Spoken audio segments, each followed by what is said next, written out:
शुरू करो, डालो बुनियाद, घर महल नजर आएगा। वंडर लाइए, वंडर अपनाइए, फर्क नजर आएगा। वंडर सीमेंट, फर्क नजर आएगा। नमस्कार, मैं हूं रविंद्र जैन और आप देखना शुरू कर चुके हैं सबकी खबर।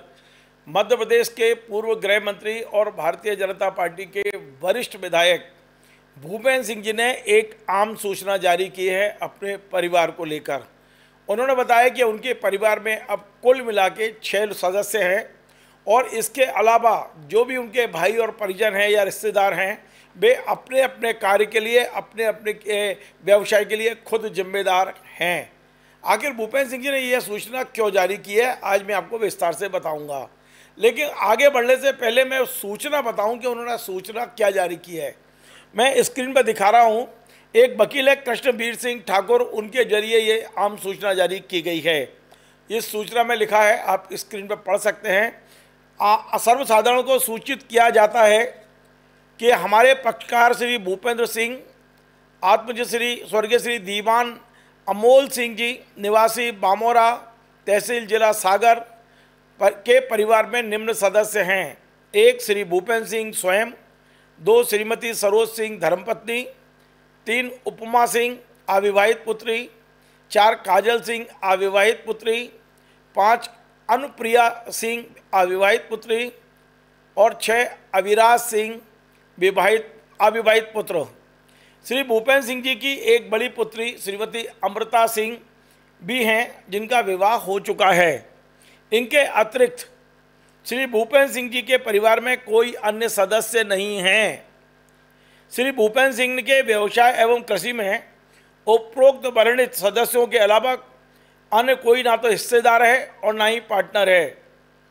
श्री भूपेंद्र सिंह एवं उनके भाइयों के मध्य पैतृक संपत्तियों का काफ़ी पूर्व रजिस्टर्ड बंटवारा हो चुका है और सभी भाई और भतीजे अपने अपने हिस्से पर मालिक काबिज हैं।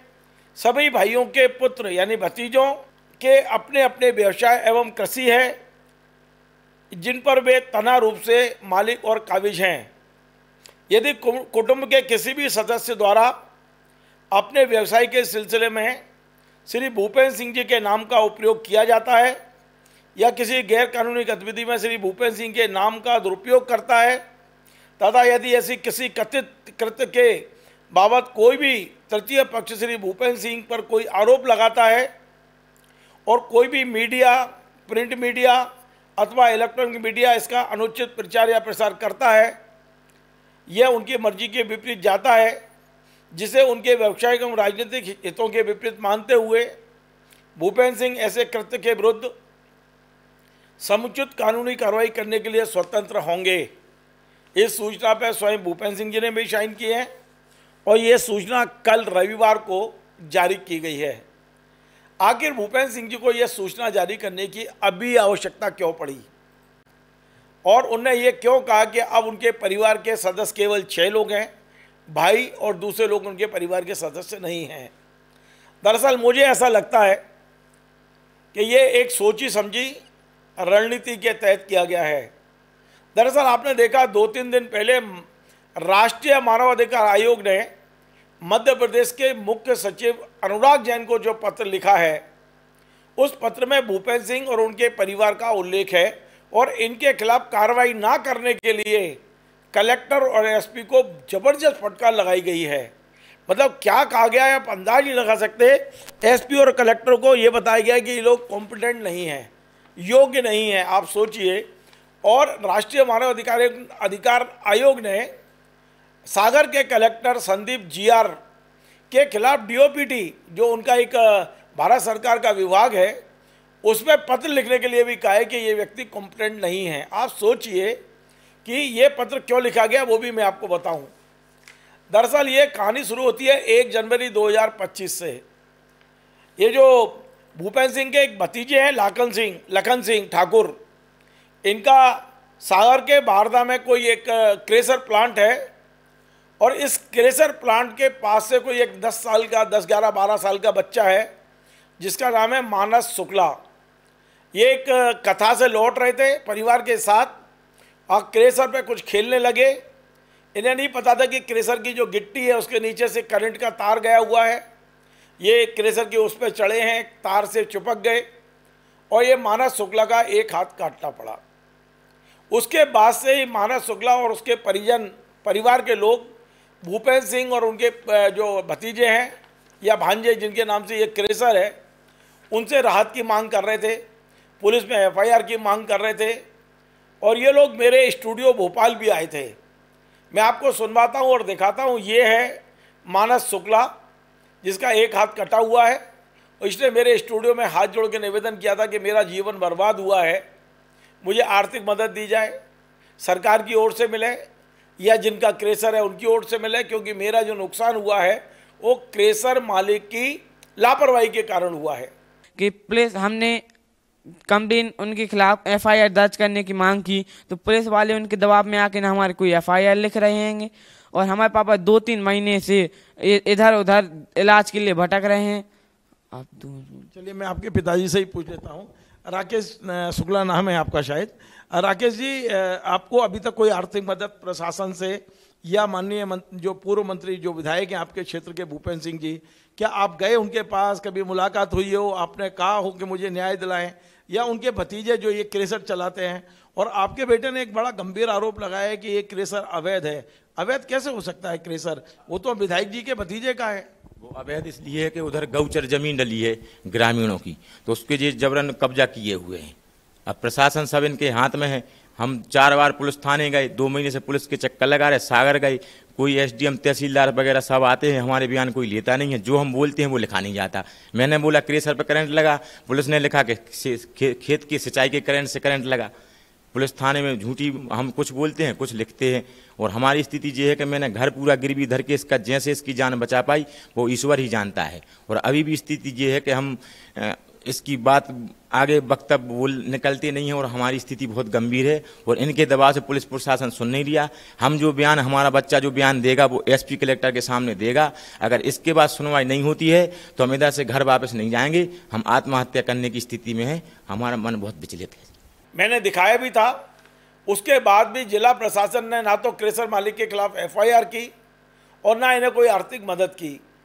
और राष्ट्रीय मानव अधिकार आयोग ने इसे बड़े गंभीरता से ले लिया है और उनने मुख्य सचिव अनुराग जैन साहब से पूछा है कि क्यों ना इस बच्चे को 10 लाख रुपए की आर्थिक मदद की जाए। और एसपी को भी उन्होंने बहुत फटकार लगाई है। एसपी के खिलाफ भी उन्होंने स्ट्रक्चर पारित किया है। उनने कलेक्टर के खिलाफ भी बोला है और एफआईआर के लिए भी कहा है। तो मुझे लगता है कि राष्ट्रीय मानवाधिकार आयोग ने भूपेंद्र सिंह के नाम का उपयोग किया है और उनके भांजे के नाम का उपयोग किया है। भूपेंद्र सिंह ने ये लिखा है चिट्ठी में, जो मैंने अखबारों में पढ़ा है, कि भूपेंद्र सिंह ने अवैध खनन करने के लिए ये वायर बिछाए हुए थे जिसमें करंट था। तो भूपेंद्र सिंह और उनके भांजे के नाम लिखे हैं।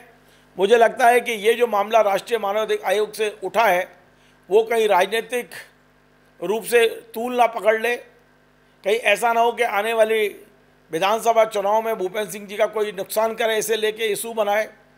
इसलिए मुझे लग रहा है कि भूपेंद्र सिंह जी ने अपने खुद की पत्नी और खुद के बच्चों के अलावा परिवार के सभी लोगों को अपने से अलग किया, सार्वजनिक सूचना जारी की और एक तरह से ये चेतावनी भी दी है कि उनके अपने व्यवसाय हैं।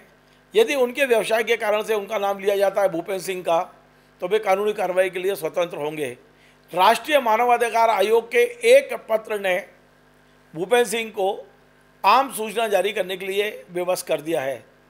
मैं आपको बताऊं, ये बात सत्य है कि भूपेंद्र सिंह के परिजन वहाँ जो व्यवसाय कर रहे हैं उसे लेके समय समय पर खबरें छपती रही हैं और ये भी छपता रहा है कि भूपेंद्र सिंह के कारण पुलिस उनको संरक्षण देती है।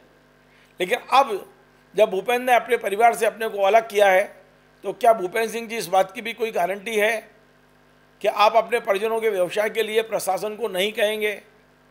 क्योंकि आप मौखिक फ़ोन करते हैं और लिखित में आपने सूचना जारी कर दी कि इनसे मेरा कोई वास्ता नहीं है। अब ये तो परिजन है, आम आदमी, आम कार्यकर्ता, आम मतदाता जब आपके पास पहुंचता है आप उसके लिए भी फ़ोन कर देते हैं। तो ऐसा तो है नहीं कि भाइयों के लिए कभी फ़ोन नहीं करेंगे। आपका स्वभाव है कि आप कोई आता है मदद के लिए फ़ोन कर देते हैं। लेकिन ये मानस वाले मामले में भूपेंद्र सिंह जी आपसे गलती हुई है छोटी सी। आपके पास पर्याप्त संसाधन थे, आप विधायक हैं, आप आर्थिक मदद करने के लिए अपने बजट उससे भी कर सकते थे, विधायक निधि से करवा सकते थे, प्रशासन को कह सकते थे। एक बच्चा है जिसका हाथ कट गया, भारी तकलीफ में था वो, और आप इतने संवेदनशील राजनेता हैं, आप लोकप्रिय हैं अपने क्षेत्र में, तो आपको मानस की मदद करनी थी। आज जब राष्ट्रीय मानवाधिकार आयोग ने आपके ऊपर उंगली उठा दी है तो आपने कह दिया मेरे परिवार से मेरा कोई वास्ता नहीं है। ये पहले भी आ सकता था, लेकिन मुझे लगता है कि परिवार से वास्ता नहीं है इसकी आम सूचना देने के बजाय भूपेंद्र सिंह जी खुद गाड़ी लेके मानव के घर चले जाते, मानस शुक्ला जो बच्चा है उसके सिर पे हाथ रखते, उससे प्यार करते, तो मुझे लगता है कि ये परिवार कभी राष्ट्रीय मानवाधिकार आयोग नहीं जाता। मैं इसके परिवार से मिला हूँ। थोड़ा उस बच्चे के भविष्य के लेके कुछ चिंता करें आप, तो निश्चित तौर पे आपके प्रति किसी के प्रति नाराज़गी नहीं है, लेकिन आज राष्ट्रीय मानवाधिकार आयोग के एक पत्र के कारण आपको ये सूचना जारी करनी पड़ी, क्योंकि ये भविष्य के लिए भी है। बहुत सा बड़ा परिवार है, बड़ा खानदान है, नाते रिश्तेदार हैं, और भूपेंद्र सिंह जी का कद काठी इतना बड़ा है कि लोग नाम का उपयोग करते ही हैं, मित्र प्यार करते हैं, आपके मतदाता करते हैं आपके नाम का उपयोग, तो रिश्तेदार क्यों नहीं करेंगे। और जब नाम का उपयोग होता है प्रशासन कार्रवाई नहीं करता, इस मामले में क्लियर है। खैर, फिलहाल भूपेंद्र सिंह जी ने आज सार्वजनिक सूचना जारी की है, देखते हैं इसका कितना असर होगा, और क्या भूपेंद्र सिंह जी आज मेरी एक खबर सुनने के बाद मानस शुक्ला को कुछ मदद करेंगे, उसके सिर पे हाथ रखेंगे। प्रश्न इतना ही है। बाकी आपको हमारा ये कार्यक्रम पसंद आए तो आप इसे शेयर करें, लाइक करें, कमेंट करें। आपसे बार बार निवेदन है हमारे चैनल को सब्सक्राइब अवश्य करें। धन्यवाद।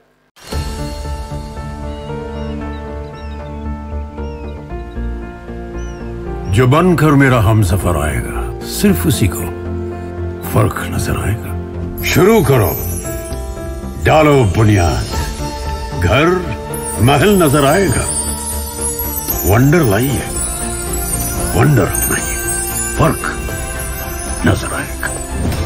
वंडर सीमेंट, फर्क नजर आएगा।